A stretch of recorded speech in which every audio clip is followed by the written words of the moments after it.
Bom dia aqui do Brasil, boa tarde aí no Porto. Eu me chamo Manuela Arruda, estou doutoranda no programa de pós-graduação em História aqui na Universidade Federal de Mato Grosso, sob a orientação da professora Ana Maria Marques, e hoje trago essa comunicação intitulada Entre a Praxis Pedagógica e a Escrevivência, narrativas sobre Teresa de Benguela na Olimpíada Nacional em História do Brasil. Agradeço ao convite, que já é uma parceria, né, com os proponentes dessa sessão, o professor e pesquisador Ivan Lima e a professora e pesquisadora Isabela Pimentel. Agradeço ao CITSEM pela abertura desse canal de debate sobre pesquisa, ensino de história e pesquisa no chão da escola.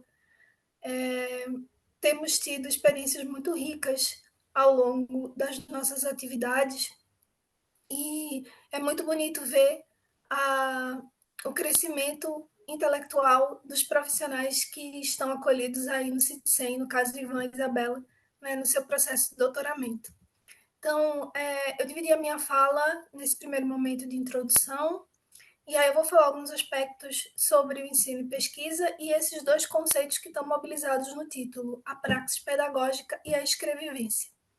Também, ao longo da fala, vou trazer algumas referências teóricas e metodológicas e as considerações finais.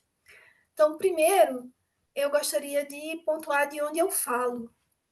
Eu falo aqui do Brasil, de um estado, do estado de Mato Grosso, que é exatamente o centro geodésico, né, da América do Sul. E as minhas atividades enquanto professora de história eu desenvolvi aqui na região da fronteira entre o Brasil e a Bolívia. Então, do ponto de vista da história do Brasil e do ensino de história, essa região, nas aulas de história da educação básica, gravita entre a inexistência de temáticas relacionadas a essa região e o exotismo, como o lugar do estranho, do distante, do ilícito, né? Mas essa região, ela foi importantíssima para a consolidação do mapa do Brasil tal qual nós conhecemos hoje, porque toda esta região da fronteira oeste pertencia, pelo Tratado de Tordesilhas, à Espanha e não a Portugal. Então, é exatamente a partir do século XVIII, quando há a revisão dos tratados de limites, relacionados a quê? Ao achamento de metais preciosos nos estados onde hoje a gente chama de Goiás, Minas Gerais e Mato Grosso, que a gente vai ter importantes acontecimentos aqui, né? A efervescência da colônia vem para a região mineradora. Então, por que eu estou fazendo esse preâmbulo? Porque a Conceição Evaristo ela mobiliza esse conceito, que é o conceito da escrevivência, de você escrever sobre o que vive, porque a minha prática pedagógica ela está intimamente relacionada às minhas escolhas de pesquisa e o meu retorno à universidade para fazer um doutoramento. Então, foi vivendo essa experiência de lidar com o ensino de história e lidar com os vazios, com as lacunas sobre capítulos da história do Brasil que aconteceram em Mato Grosso, mas que não constam nos livros didáticos, no currículo oficial de história, como, por exemplo, nós temos as revoltas do período regencial. Aqui em Mato Grosso, nós tivemos a Rusga, em 1823. A Rusga não conta como uma revolta do período regencial em nível nacional. Nós tivemos aqui o Quilombo do Quariterê, comandado por Teresa de Benguela, que eu vou falar mais à frente. Então, isso não consta nos livros de história. O Mato Grosso tem hoje 43 grupos étnicos, uma diversidade étnica indígena, grupos originários, né, grupos indígenas registrados. Essa diversidade, ela agora que vem sendo trabalhada dentro de sala de aula. Então, existem demandas aqui, principalmente relacionadas à história dos povos originários e dos afrodescendentes, que demandam mais atenção e pesquisa. E aí, vem ao encontro das minhas inquietações como professora de História a participação na Olimpíada Nacional em História do Brasil. que eu vou pontuar rapidamente, é um projeto que nasce na Universidade Estadual de Campinas, como uma proposta de ser uma competição, uma Olimpíada Científica formada pelo professor de História e 3 estudantes do ensino médio. Esse projeto ele começa em 2009 e ele tem uma série de especificidades que ele vai subverter a lógica da competição pura e simples. Primeiro que a Olimpíada é formada por uma equipe de 3 alunos, que podem ser de séries diferentes, desde que seja da mesma escola, últimos anos do fundamental ou ensino médio, que aí em Portugal acho que é o ensino secundário, e o professor. São 4 alternativas, 3 estão corretas. Então, o objetivo é achar a alternativa mais completa. E, para isso, os estudantes têm que pesquisar, fazer pesquisa histórica. Então, são 6 fases virtuais. A prova fica disponível por 6 dias. E as 300 equipes que mais pontuam vão fazer a prova final em Campinas, em São Paulo. E como a Olimpíada é voltada para a história do Brasil, ao longo das suas edições, ela foi privilegiando capítulos da história do Brasil que a história oficial não contou. Para isso, os avaliadores e elaboradores da prova foram buscando pesquisas, dissertações e teses que vêm sendo produzidas nas 5 regiões do Brasil. E aí, a cada ano, trazer aqui, eu acho importante mostrar meus estudantes, porque sem eles não teria sentido a minha prática e os meus interesses de pesquisa. Então, ao longo dos anos, nós fomos participando das Olimpíadas e foi se criando, é, dentro da cultura escolar, né, e aqui eu evoco o Henrique Juliá, que é uma referência importante para pensar, e a gente entender que a gente não estava só reproduzindo conhecimento, mas a gente estava produzindo um tipo de conhecimento. E que esses estudantes estavam demandando questões na medida em que eles começavam a estudar e a entender os processos de escolha, apagamentos e silenciamentos dentro do currículo oficial do ensino de história no Brasil. Então, mostra que alguns desses estudantes hoje já são professores de história, se apaixonaram pela história e decidiram cursar história. E aí eu trago algumas questões, né? Que a experiência hoje me faz escrever sobre essas experiências, essas escrevivências. E aí eu trago um outro conceito do Paulo Freire, que é uma atividade da praxis, né? Ação, reflexão e ação. Então, ao longo desse processo, eu fui me construindo como uma professora, a gente foi percebendo a necessidade da construção de uma agenda de trabalho. A Olimpíada ela tem 1 mês e meio de atividades de fases online, mas existe uma preparação antes para a inscrição das equipes, durante e o depois. E aí a gente percebeu a interconexão entre o ensino, a pesquisa e a extensão dentro dessas atividades, o protagonismo dos estudantes dentro do processo, porque nós, professores, fazemos às vezes de mediadores, a formação de uma rede de apoios e de afetos, tanto entre os estudantes quanto os professores olímpicos. Uma prova disso é que eu estou aqui nessa OIC com o professor Ivan, que eu conheci através da Olimpíada de História. E o desejo por parte dos professores de retornar aos bancos das universidades para fazer seus mestrados e suas teses, a partir de questionamentos surgidos dentro do processo da Olimpíada de História no trabalho de orientação com os estudantes.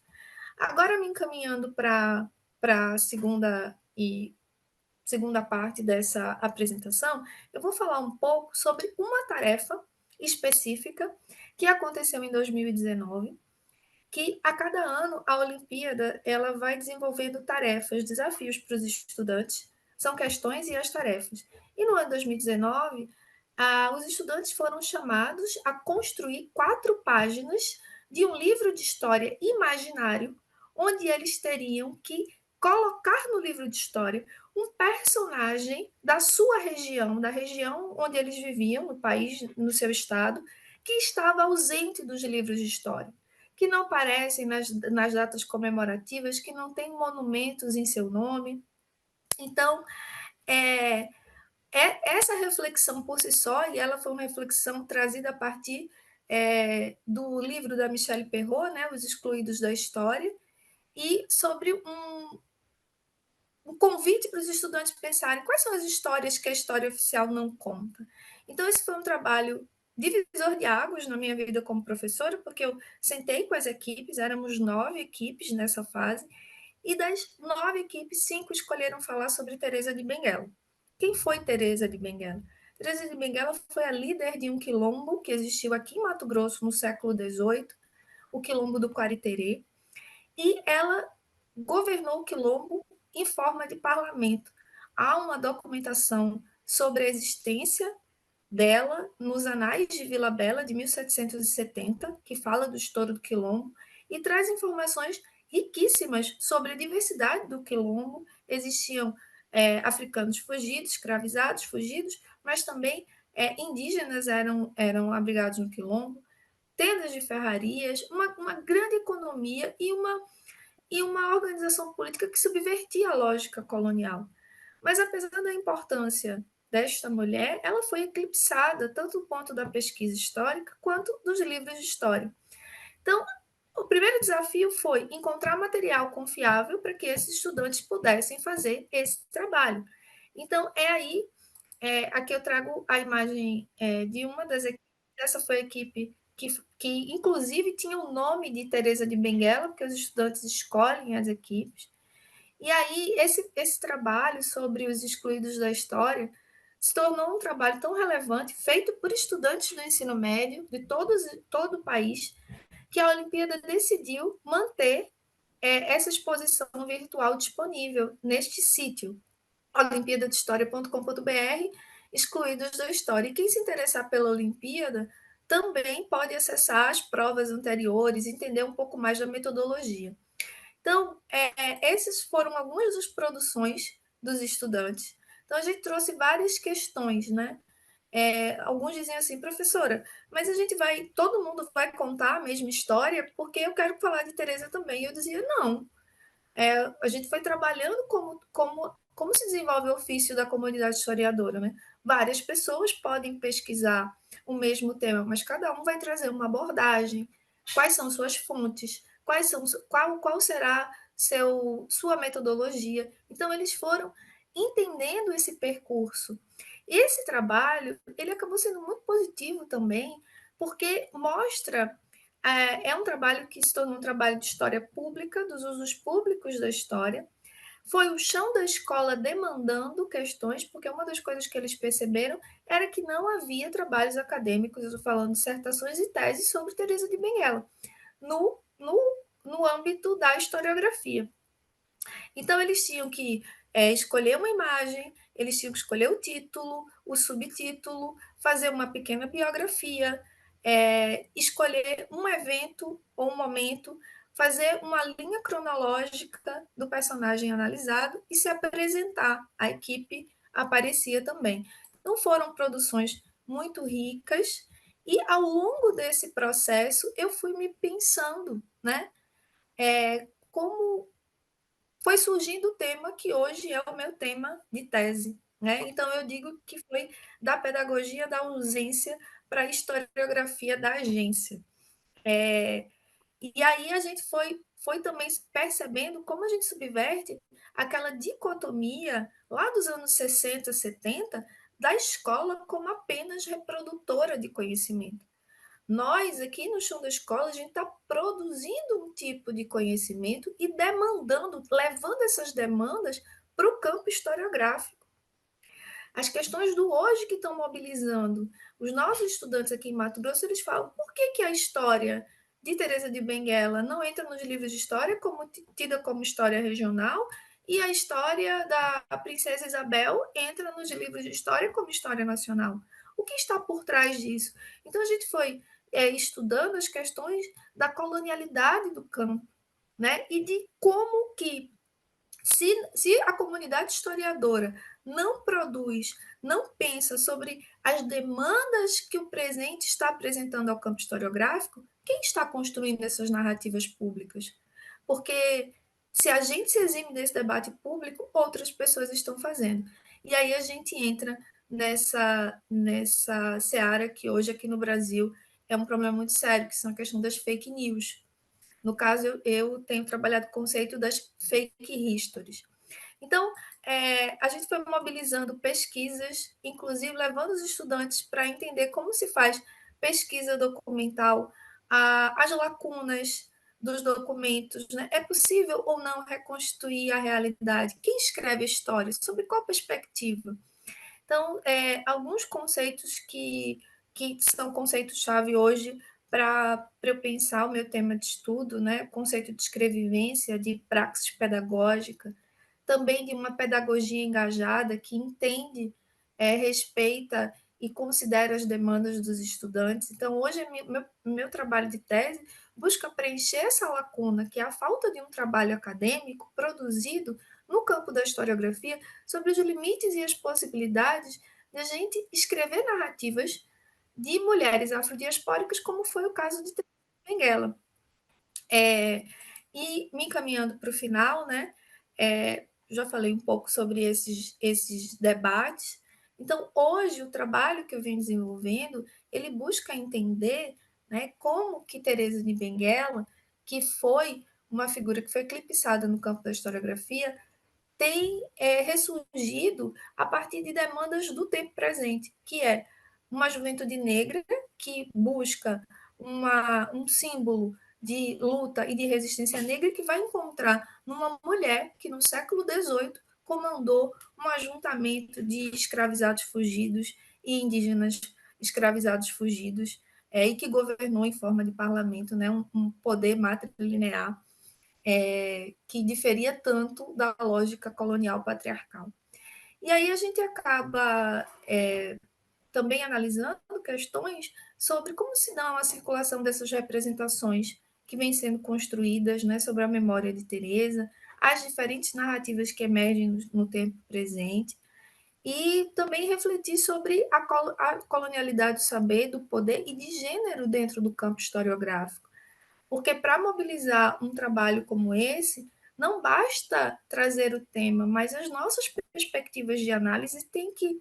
O nosso referencial teórico-metodológico, um referencial teórico-metodológico que dê conta de uma figura como Teresa. E aqui eu trago algumas das autoras que me ancoram, né? Sueli Carneiro vai explicar que a ausência de personagens como Teresa de Benguela dos livros didáticos de história faz parte de um processo de epistemicídio, né, dos conhecimentos negros.